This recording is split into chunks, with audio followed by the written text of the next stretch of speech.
बहुत कुछ मेरे भोले बाबा को नहीं चाहिए। कभी मेरा शंकर, कभी मेरा शंभू, कभी मेरा उघड़दानी, कभी मेरा भोलेनाथ, कभी मेरा त्रिकालदर्शी, कैलाशी, अविनाशी, मेरा शिव कभी नहीं कहता कि मुझे करोड़ों का तुम धन दे दो।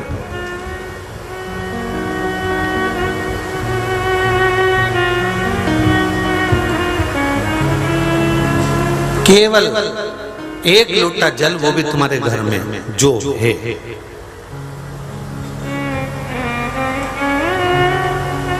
हम ताजी मोटर चालू करें फिर पानी भरे गुरुजी, हम हापसी से ताजा पानी निकाल लें फिर चढ़ाएं गुरुजी, हम मटके का पानी नहीं लेकर जाएं, हम ताजे पानी का इंतजार करें गुरुजी।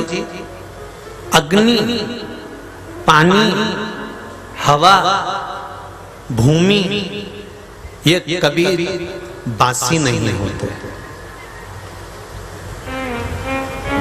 ये कभी बासी नहीं होते।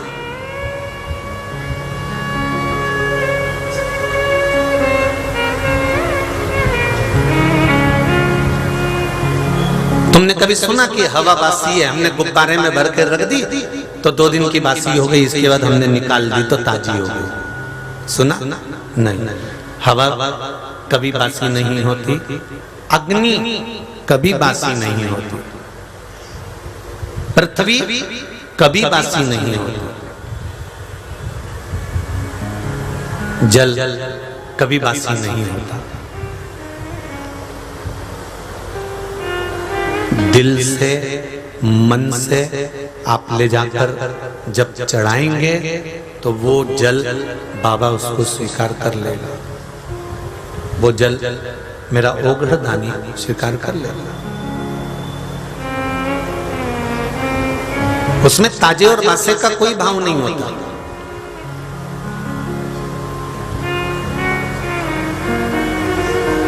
जो परिंदा होता है ना, हंडा, किस किस के घर में हंडा है? हंडा, हंडे का मतलब समझ लेना जरा अच्छे से। आज के जमाने में लोगों ने वो आरओ लगा रखा है तो हंडा हटा दिया है। कई लोगों ने उसकी जगह पे बाल्टी रख दी, टंकी रख दी, टंकी का ढक्कन लग जाएगा, या उसने कुछ और रख दिया। पर शिव महापुराण की कथा कहती है हंडे का मतलब होता है जिसमें नीचे से फैलता हुआ ऊपर आकर मुंह हो। हंडा तांबे का, स्टील का, पीतल का, मट्टी का हंडा होता है।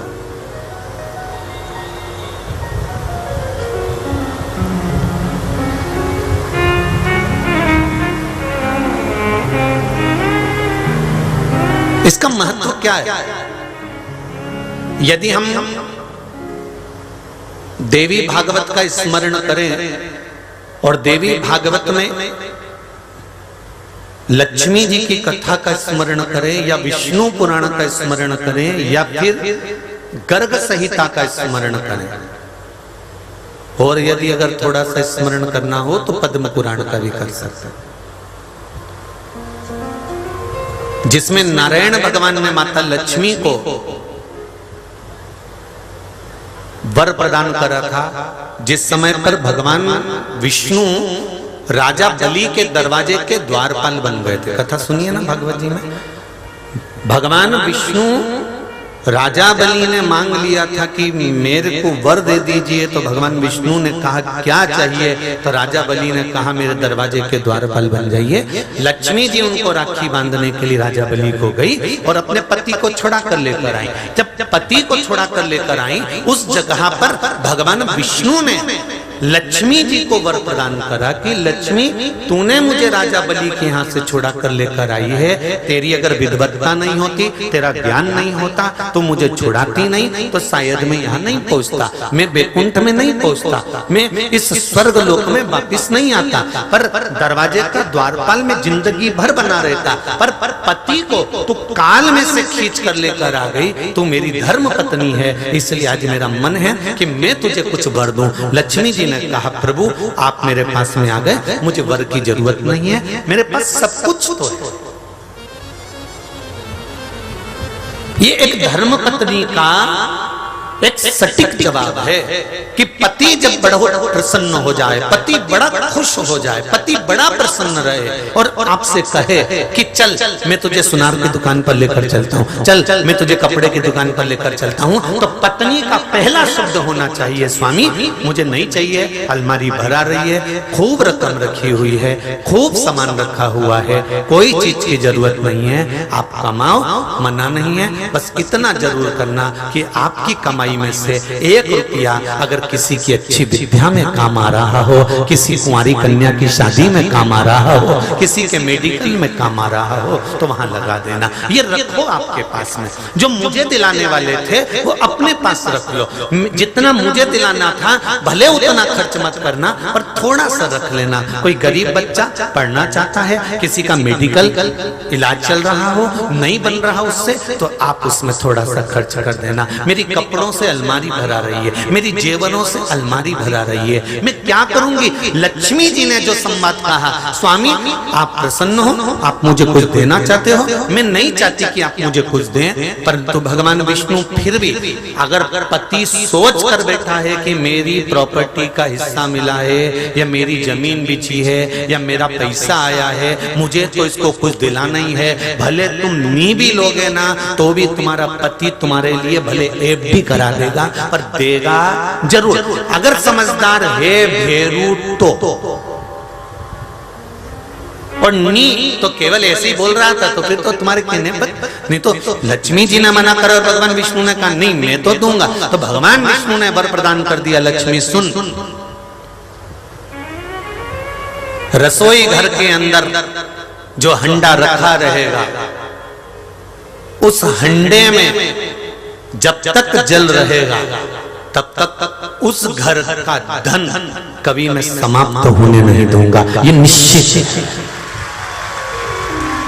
अब आ जाओ हमारी पूजन पद्धति पर, हमारे कर्म कांड पर, जहां विद्वान ब्राह्मण जब पूजन कराते हैं, मकान का मुहूर्त हो, दुकान का मुहूर्त हो, अच्छा काम हो, जैसा भी कर्म ब्राह्मण कराते हैं, उस कर्म को, कर्म कांड को जब हमारे विद्वान ब्राह्मण कराते हैं, तो सबसे पहले एक हंडा भरकर रखते हैं, एक कलश भरकर रखते हैं। वो कलश भी नीचे से ऐसा होकर ऊपर से फैला, फिर उसका मुंह छोटा। वो कलश क्यों रखते हैं? उसका कारण है कि हमें भगवान विष्णु को, लक्ष्मी को, ब्रह्मदेव को, ब्रह्माणी को, 33 कोटि देवताओं को कहीं ढूंढने जाना पड़ेगा नहीं। इस कलश को अगर रख दिया तो सारे देवता इसके अंदर आकर विराजमान हो जाएंगे, फिर हमें कहीं नहीं, फिर हमें कहीं ढूंढने नहीं। अब एक नया फैशन आ गया आजकल के समय में, साहब वो आरओ लगा दिया तो बस डायरेक्ट बटन दबा, पानी भर लिया गिलास में और पी लिया और चल दिया है। अब ना तो वहां पर हंडा रखा, ना कोई मटका रखा। हंडा या मटका या मटकी होना जरूरी है अगर घर में संपदा देखना चाहते हो तो।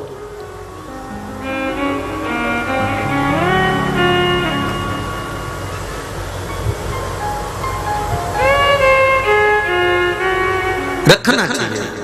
तांबे का रखो, तुम्हारा मन पड़े स्टील का रखो, तुम्हारा मन पड़े पीतल का रखो, तुम्हारा मन पड़े मिट्टी का रखो, तुम्हारी जैसी मन की मर्जी हो वैसा रखो। और तुम्हारे पास में ज्यादा धन हो तो चांदी का रख लो, तुम्हारी मर्जी। और ज्यादा भगवान कृपा कर दे तो सोने का धर लो, हमारे कोई दिक्कत नहीं, कोई तकलीफ। ये तो तुम्हारे मन की बात है। हम कह भी दें कि भाई तुम इसका रखो तो तुम्हारा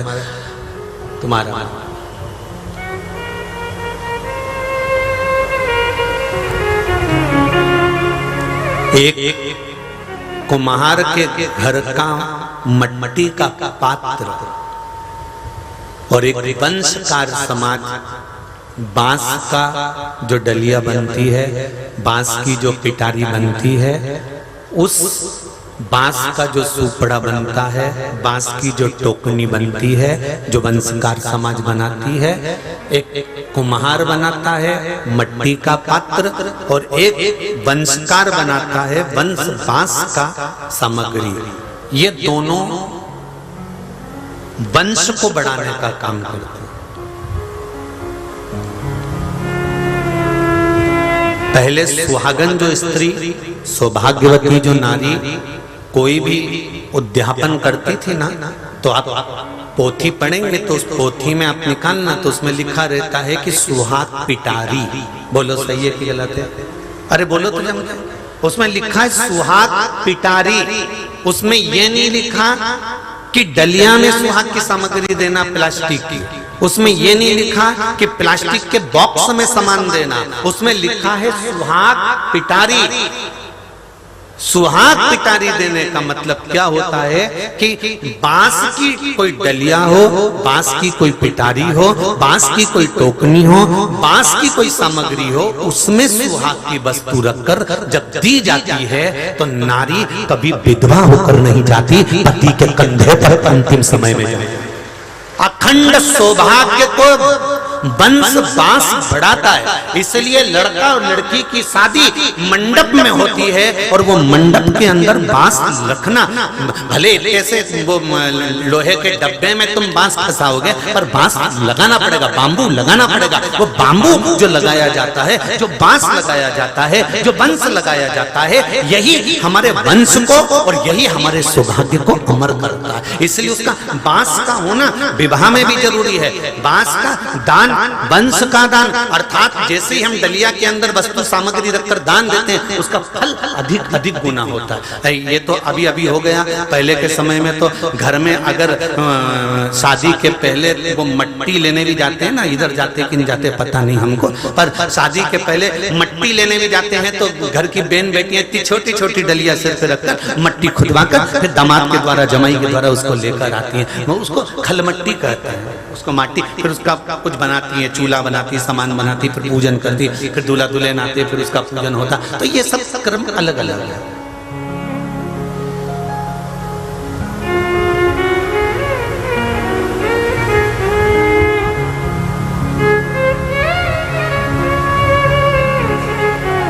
प्लास्टिक की डलिया 2 रुपए में भी मिल जाएगी, प्लास्टिक की डलिया 3 रुपए में भी मिल जाएगी, प्लास्टिक की डलिया हल्की से हल्की ले लो 5 रुपए में मिल जाएगी। बांस की थोड़ी महंगी मिलेगी, पर सुहाग तो रहेगा ना।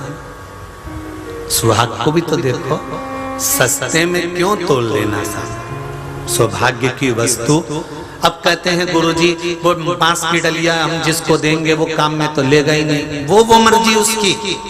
तुमने सत्यनारायण भगवान की कथा कराई, पंडित जी ने प्रसाद चढ़ाया, पंडित जी प्रसाद लेके घर गए, तुम ये मन में मत लाओ कि एक कटोरी भरकर चढ़ा दिया, पंडित जी तो पूरा ले जाएंगे, मैंने कपड़े दिए थे, पंडित जी क्या करेंगे, मैंने साड़ी दी थी, पंडित जी क्या करेंगे, मैंने ये सामान दिया था, पंडित जी क्या करेंगे। कभी भगवान के मंदिर में दर्शन करने जाओ, 10 रुपए चढ़ा रहे हो तो ये विचार मत लेकर आना कि इतना दान चढ़ता होगा तो महाराज क्या करते होंगे, पंडित जी क्या करते होंगे, इतना डोनेशन आता होगा तो क्या करते होंगे। तुम्हारा काम देने का है, जो ले रहा है उस परमात्मा को हिसाब उसको देना है। तुम्हारा देने का काम दिया और पीछे। नींद कभी बिस्तर पर नहीं आता।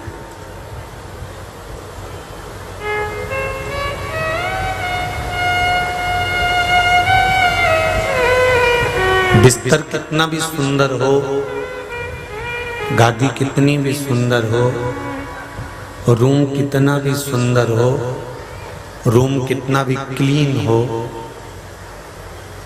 एलसीडी लग रही हो, एसी चल रहा हो, पंखा चल रहा हो, पानी की बोतल भी रखी हो, खाने के लिए कुछ वस्तु भी रखी हो, शिव पुराण कहती है नींद कभी बिस्तर से आती ही नहीं है।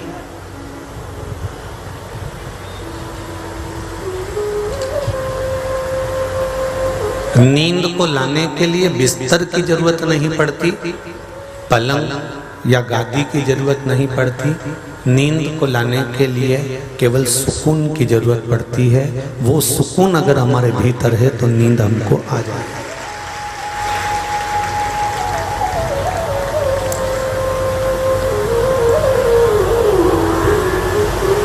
अगर मन में सुकून ही नहीं है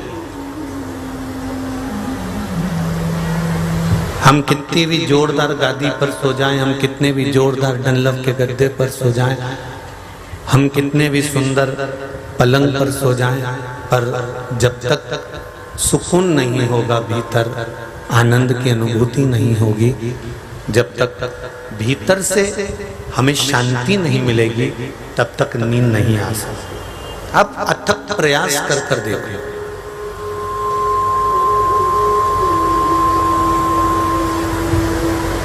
आपके घर में भी गद्दा सुंदर लगा हुआ है, इतनी मोटी मोटी गादियां बिछी हुई हैं, चद्दर लगी हुई है, बेडशीट लगी हुई है, खूब जोरदार एसी भी लगा हुआ है, पंखा भी लगा हुआ है, सब कुछ है। पर कोई कोई दिन ऐसा निकल जाता है, कोई कोई रात ऐसे निकल जाती है कि रात भर करवट बदलते रहते हो। 2 बज गई, 3 बज गई, 3:30 बज गई, 4 बज गई। अब हो सकता है झपकी लग जाए, ब्रह्म मुहूर्त सुबह सुबह का समय हो गया। सोचते सोचते सोचते सोचते कब सुबह की 6 बज जाती है। अब नींद भी नहीं, आलस भी आ रहा है, शरीर भी काम नहीं कर रहा, चिंता भी बड़ी हुई है कि उठकर काम भी करना है। डनलप का गद्दा लगा था, एसी का रूम था, पंखा भी जोरदार लगा हुआ था, सारा सुख तुम्हारे कमरे में था, उसके बाद भी तुमको नींद नहीं आई। वो नींद नहीं आने का कारण था कि मन में सुकून नहीं था, मन में शांति नहीं थी। यदि मन में सुकून और शांति अगर होती तो नींद के लिए गादी नहीं देखी जाती, फिर तो तुम चटाई पर भी सो जाते तो नींद पक्की आ जाती, और ऐसी आती कि 2-4 घंटा तो सो ही लेते। फिर नींद ये नहीं देखती कि तुमने गादी कौन सी बिछाई है, रुई की है, कपास की है कि डनलप की है कि कौन सी है, वो देखेगी ही नहीं।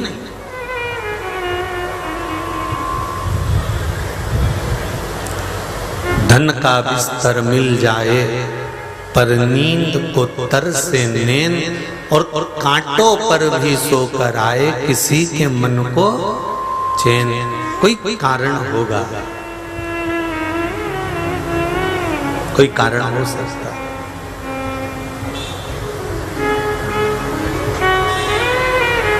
सांप भी डस ले तो मिल जाए किसी को जीवन दान, और एक चींटी के कांटे से मिट जाए नाम और निशान। कोई कारण होगा, कुछ कारण हो सकता है। शिव महापुराण की कथा कहती है, यह कारण कौन सा?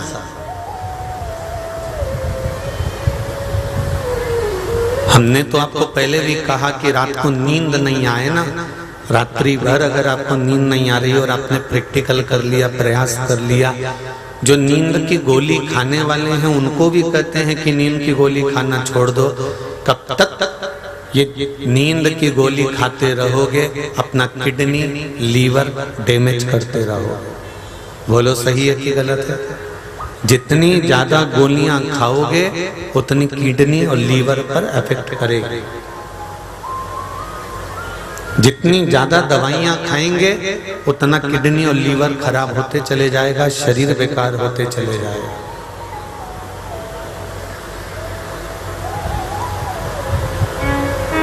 दवाइयों की अपेक्षा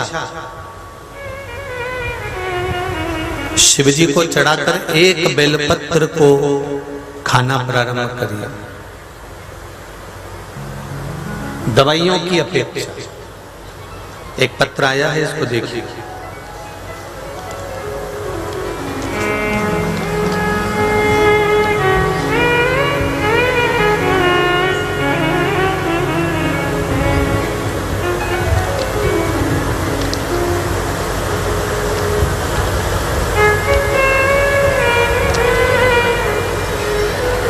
मैं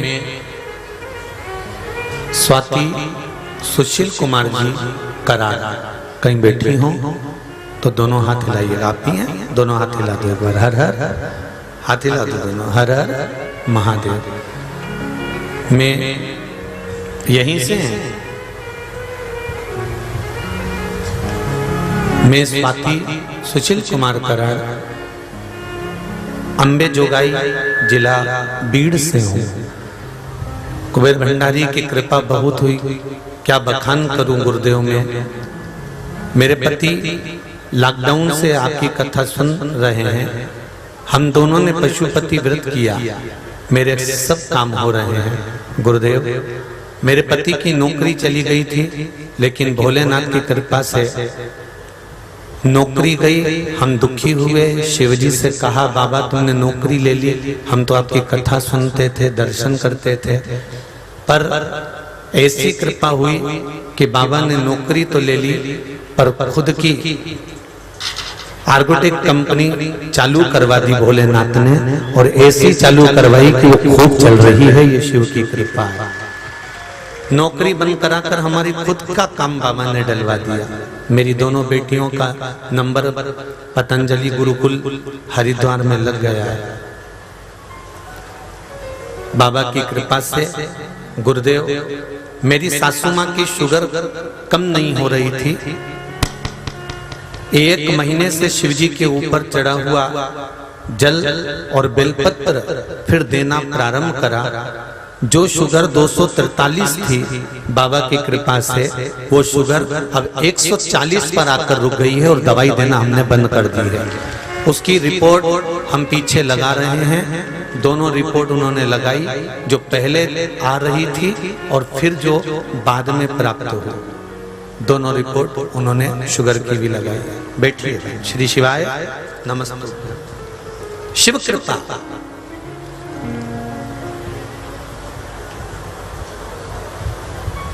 ज्यादा दवाई खाएंगे किडनी लीवर पर इफेक्ट पड़ सकता, पर शिवजी पे चढ़ी हुई एक बेलपत्र अगर हम खा नहीं सकते, बेलपत्र खाने से मुंह में थोड़ा छार हो जाता है, जीवान छार छार सी हो जाती है।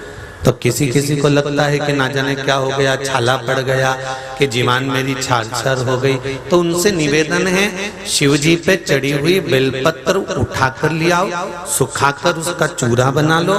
चूरा बनाकर सुबह के टाइम पर 1 चुटकी भी अगर तुमने खा ली तो तुम्हारा शुगर और बीपी तो लेवल पर चलता रहेगा, तुम्हें टेंशन लेने की जरूरत नहीं है। गोलियां खाने की जरूरत, धीरे धीरे धीरे धीरे डॉक्टर बंद कर देगा। और केवल हम यही नहीं बोल रहे, आप जितनी जगह हम कथा कर कर बाबा के कृपा से आए हैं, जितनी जगह कथा करी है, सब जगह जाकर आप कथा में जाकर पूछना।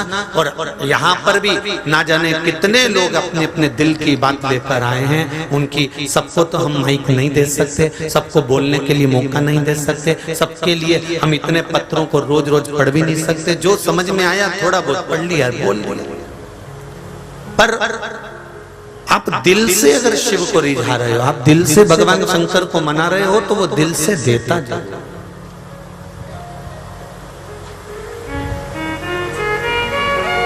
एक पत्र और देखिए, बड़ा सुंदर आया है, वो भी देखिए।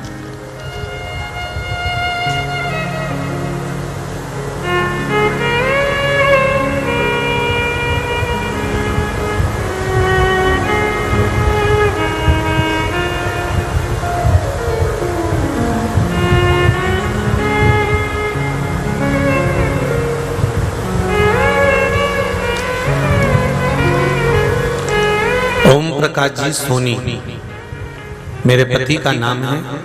मेरा नाम संगीता सोनी, परभणी से आया है। कहीं बेटी हो तो हाथ हिलाइएगा। आप ही हैं? दोनों हाथ हिला दो एक बार। श्री शिवाय नमस्तुभ्यम। मेरी लड़की का लड़का 10 साल का है, उसको पेट की बहुत तकलीफ थी। उसका नाम है आदर्श झवर। तो डॉक्टर ने बताने गए तो डॉक्टर ने उसको सोनोग्राफी करने के लिए बोला।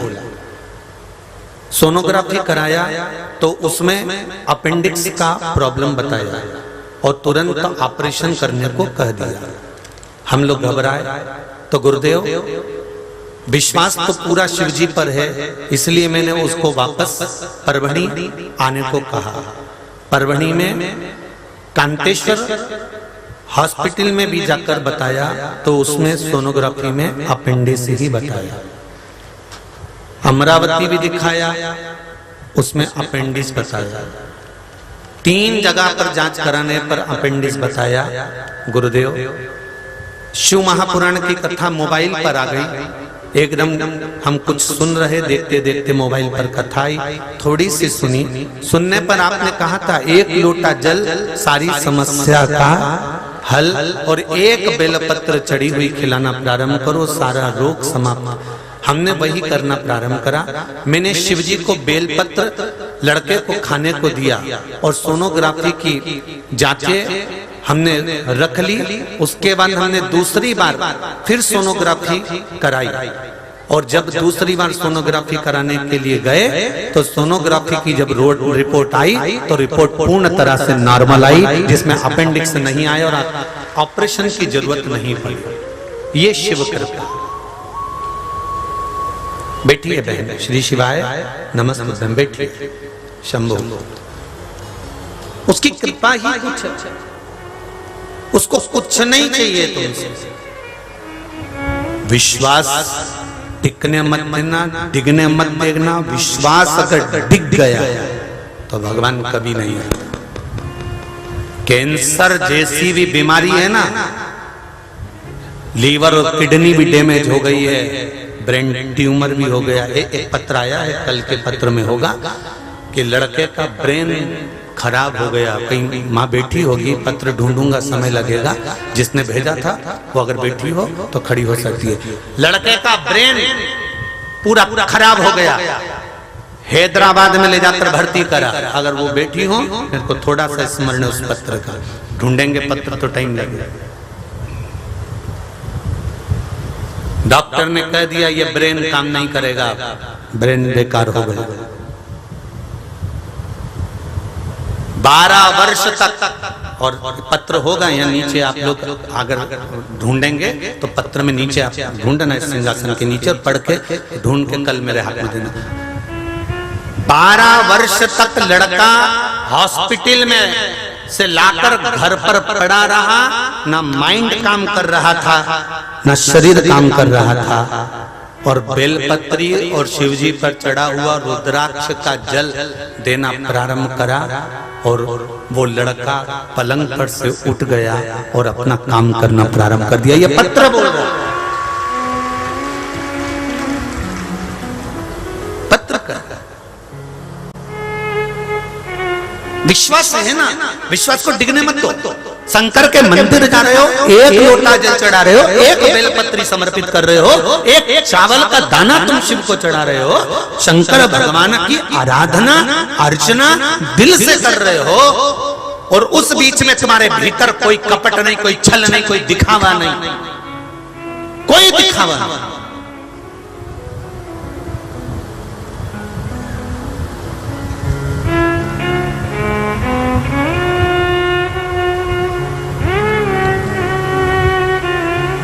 दिखावे का कोई काम नहीं। और अगर बिना दिखावे के, बिना कोई छल के, बिना कोई कपट के, बिना कोई बेईमानी के आप शंकर भगवान को रिझा रहे हो, कैंसर जैसा रोग भी इस व्यासपीठ ने इन पत्रों के माध्यम से देखा कि ठीक हो गया।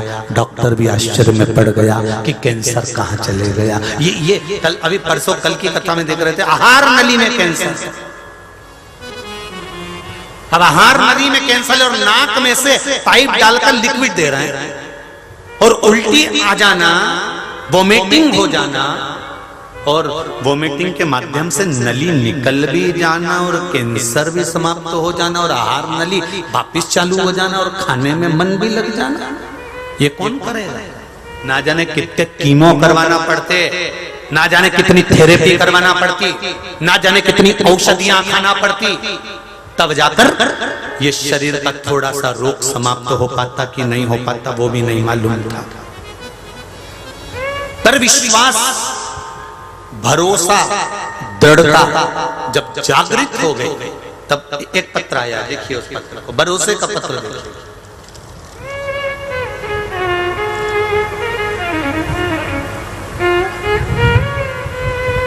सो पद्मा जय नारायण जी दरक मुकाम अंबड़ जिला जालना से आई हैं। श्री शिवाय नमस्तुभ्यम।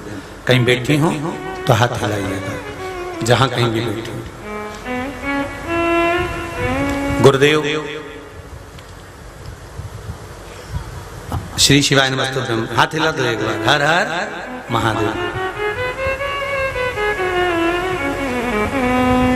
2022 से कथा सुन रही हूं गुरुदेव। मुझे बाबा ने क्या नहीं दिया ये मैं शब्दों में वर्णन नहीं कर पा रही हूं। मेरे बेटे के ऊपर बहुत कर्जा हो गया था, नजदीक लगभग कितना लिखा है, 1 करोड़ 9 करोड़, एक करोड़ का कर्जा हो गया था। 2 बार आपने पार्थिव शिवलिंग का निर्माण करवाया गुरुदेव। एक अधिक मास के महीने में करवाया था पहले, फिर श्रावण के महीने में करवाया था पिछले वर्ष, इस वर्ष भी करवाया। 3 बार जो पार्थिव शिवलिंग का निर्माण करवाया और पूजन करी। बाबा की कृपा से, बाबा की दया से वो कर्जा शिव जी ने ऐसा मिटाया कि मात्र 1 तक का कर्जा और रह गया, बाकी का सब बाबा ने मिटा दिया। ये शिव गुरुदेव।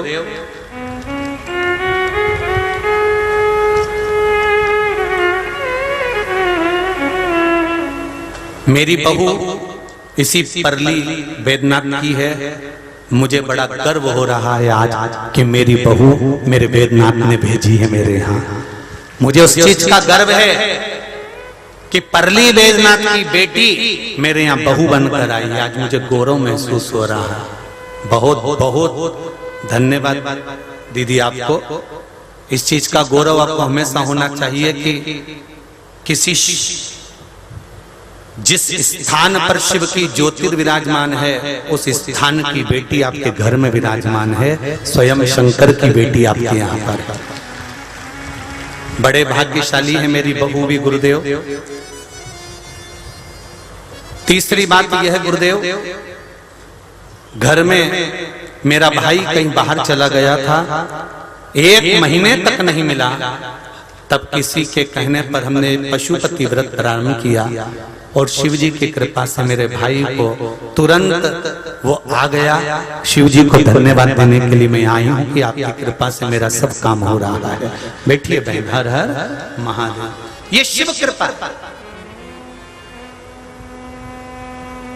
एक पत्र और है, वो भी देखिए।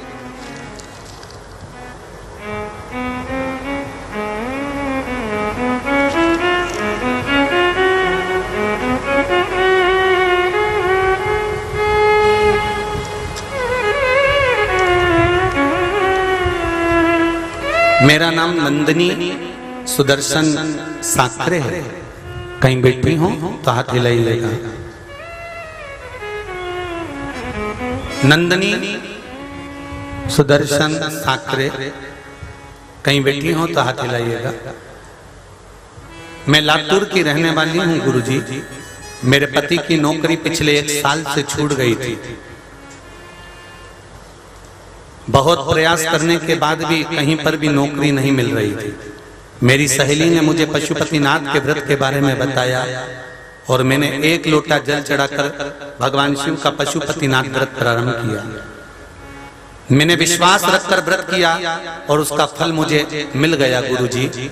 मेरे पति को पहले जिस कंपनी में नौकरी करते थे उससे 10 लाख गुना सुंदर कंपनी में मेरे पति को नौकरी मिल गई। ऐसी नौकरी मिली कि उसका पैकेज भी बाबा की कृपा से खूब है। ये शिव है। वो परीक्षा लेगा, थोड़ी बहुत ले लेगा, थोड़ी बहुत ले लेगा। वो उसकी काम ही है, पहले परखता है। सोने को सुनार पहले फूक मारकर, ठोक कर, बजा कर निखारता है।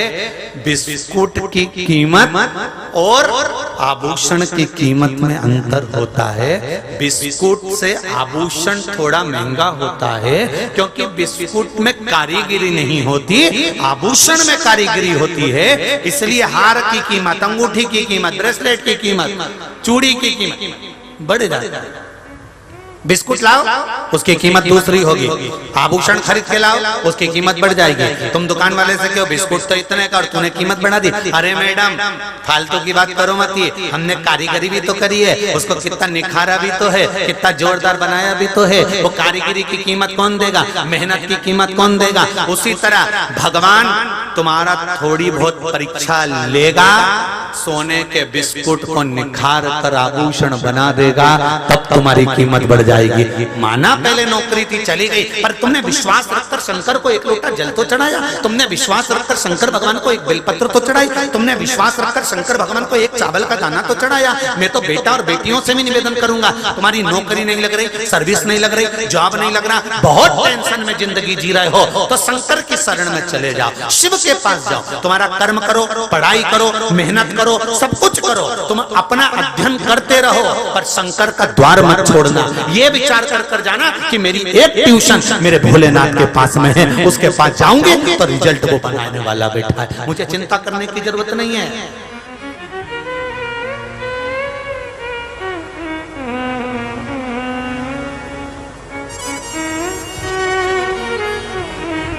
मुझे टेंशन लेने की जरूरत नहीं है।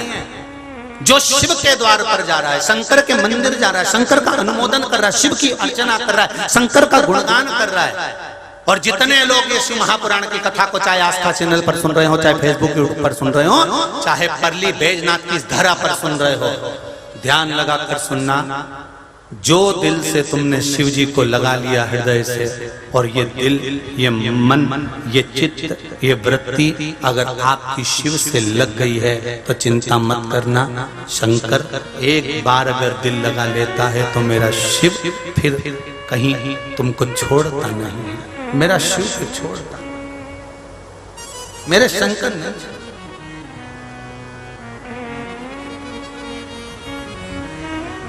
शंभो शरणे मांगड़ी दुख काटो दया करी दर्शन आओ। अब दिल लगाइए उस,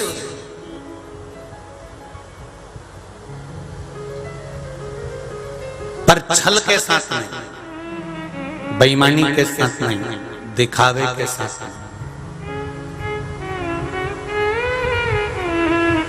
दिखावा नहीं करिए शिव जी के लिए।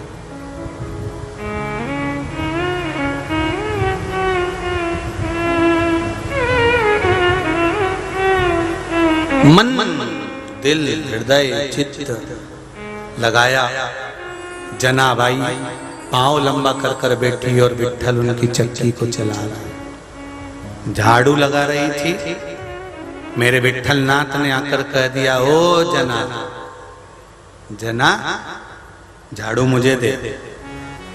जना भाई बोली, तू कौन? बाल्यावस्था जो जनाबाई का था ना, वो बड़ा सुंदर था।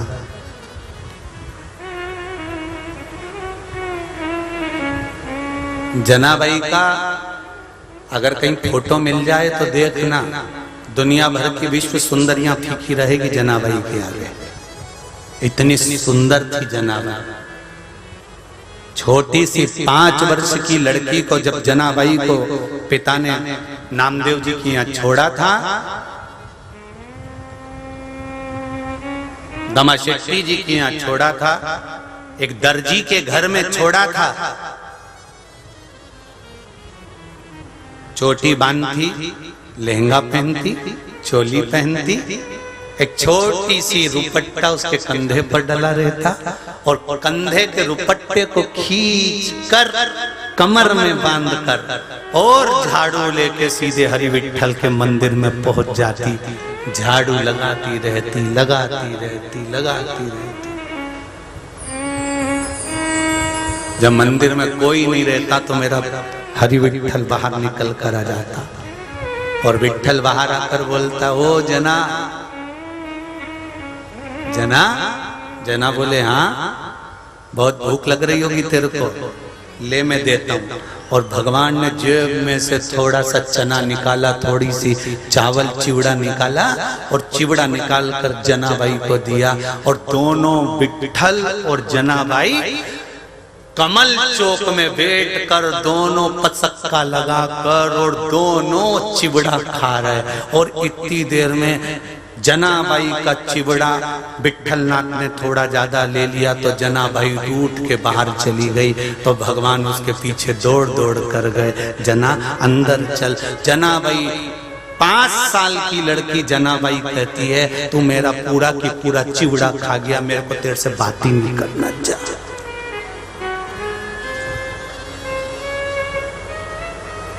उसने हमको तो पूछा ही नहीं, हम क्यों जाए? नहीं, जाना चाहिए, पहुंचना चाहिए। समाज का कार्यक्रम हो या किसी तरह का धर्म का कार्यक्रम हो या सत्कर्म का कार्यक्रम हो, वहां पर जाकर खड़े हो जाओ। भले कोई पुकारे ना पुकारे, पर वो देख रहा है जिसके लिए तुम गए हो, वो संभालेगा। एक ना एक दिन तुम्हारी विपदा के समय में आकर बाहर निकाल उसके पास। हमारे त्योहारों को हमें धन से नहीं तोलना। सनातन धर्म के सारे त्योहारों को लोग धन से तोलना प्रारंभ कर दिया।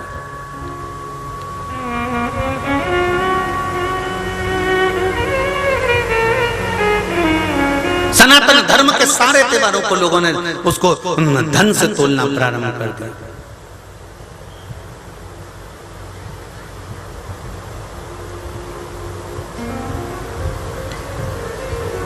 पूरी विस्मयता में हम लोग पड़े हुए।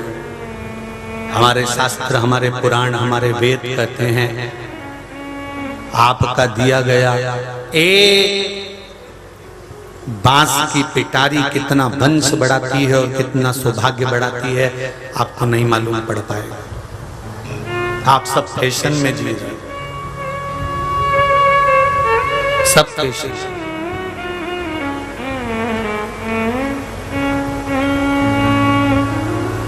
काशी में एक व्यक्ति टेबल लगाकर भस्म बेच रहा था। भस्म बेचे।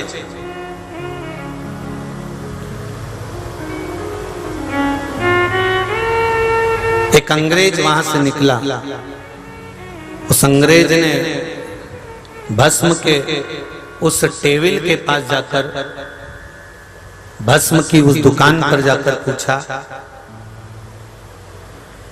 कितने का है? उसने कहा 20 रुपए का,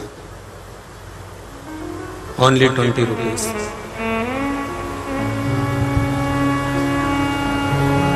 उसने पैकेट उठाया, देखा, अंग्रेज ने पूछा इसकी एक्सपायर डेट क्या है?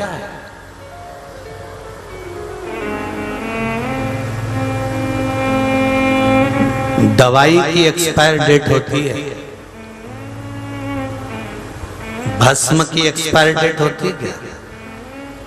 जो बेच रहा था उसने अंग्रेज का मुंह देखा और मुख देखकर कहा सर इसकी एक्सपायर डेट का तो नहीं मालूम, परंतु जब तक शंकर जी पे चढ़कर तुम्हारे सिर पे लगती रहेगी तुम्हारी एक्सपायर डेट खसकती रहेगी, ये निश्चित है। इसकी एक्सपायर डेट का नहीं मालूम, पर भस्म का तिलक लगाने वाला, शिव को भस्म चढ़ाने वाला, उस भस्म को मस्तक पर धारण करने वाले की क्या एक्सपायर डेट होती है ये नहीं मालूम पड़ता। वो एक्सपायर डेट खसकती चली जाती है, निकलती चली जाती है।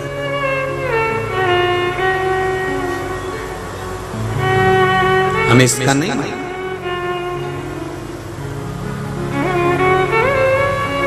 हम भगवान को जो समर्पित कर रहे हैं, हम भगवान को जो चढ़ा रहे हैं, हमारा दिल, हमारा हृदय, हमारी चित्त, हमारी वृत्ति हम भगवान को दे रहे हैं, तो क्या भगवान हमारा साथ नहीं देगा?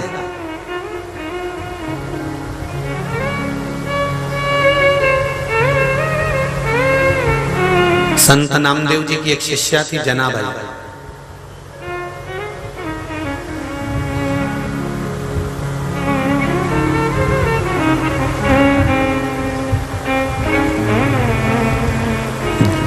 जिसने जन्म लिया, जन्म लेने के बाद में 5 वर्ष की हुई थी जनाबाई और उनकी माता ने प्राण छोड़ दिए थे।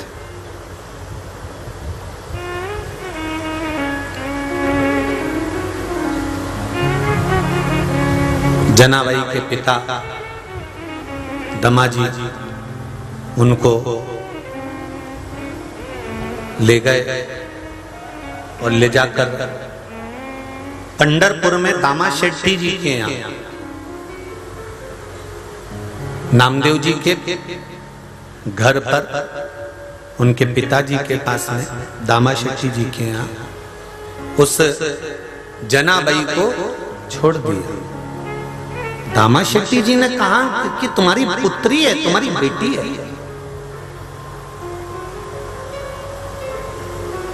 इतनी छोटी सी लड़की को, इतनी छोटी सी कन्या को तुम मेरे घर में छोड़कर जा रहे हो, ये बच्ची कैसे रहेगी? दामा शेट्टी जी ने जैसे ही कहा तो उस समय पर दामा जी ने कहा, महाराज, दामा जी कहे, महाराज थोड़ा सा ऊंचा, मेरी बेटी को मैं आपके पास रखकर जा रहा हूं, इसको सेवा में लगाकर जा रहा हूं।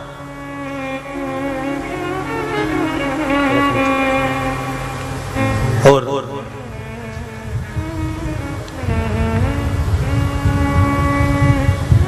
आप इसको रखिए।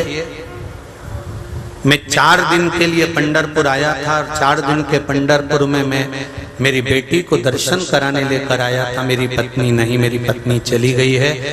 इसको पालेगा कौन, इसका ध्यान रखेगा कौन? आप इसको रखिए। मैंने देखा मेरी बेटी पंढरीनाथ हरि विठल की सेवा में लगी हुई है, झाड़ू लगाती है, सेवा करती है। वो यहाँ से नहीं जाना चाहती, वो नहीं जाना चाहती। यही जनाबाई किसी दूसरी जगह की नहीं थी, यही परभणी के पास की थी।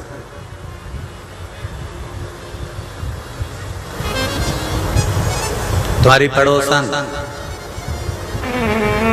गंगा खेड़ा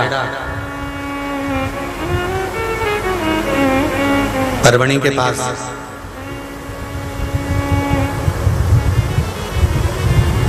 तुम्हें तो खुश होना चाहिए, प्रसन्न होना चाहिए कि ये जो जनाबाई की कथा है ये सतयुग की नहीं है, ये त्रेता युग की नहीं है, ये द्वापर की नहीं है, ये कथा कलयुग की है कि कलयुग में विठल साथ देने आ गया।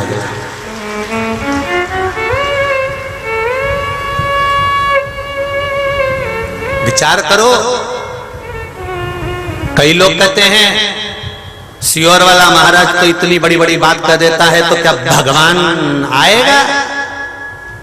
क्यों रे बाबा, वो जनाबाई चक्की पीसती थी, गेहूं अनाज डालकर पीसती थी, और जब भजन गाने में लग जाती थी और हाथ रुक जाता था तो वो पांडुरंगा नहीं आता था, विठल आता था कि नहीं आता था? जनाबाई तो भजन में लीन और वो विठल चक्की चला रहा और जनाबाई भजन गा रही और इतनी मस्ती में पांव पसार कर बैठी है जनाबाई, पांव लंबा कर कर, और भगवान उसके सामने पांव के पास मेरा विठल बैठा है।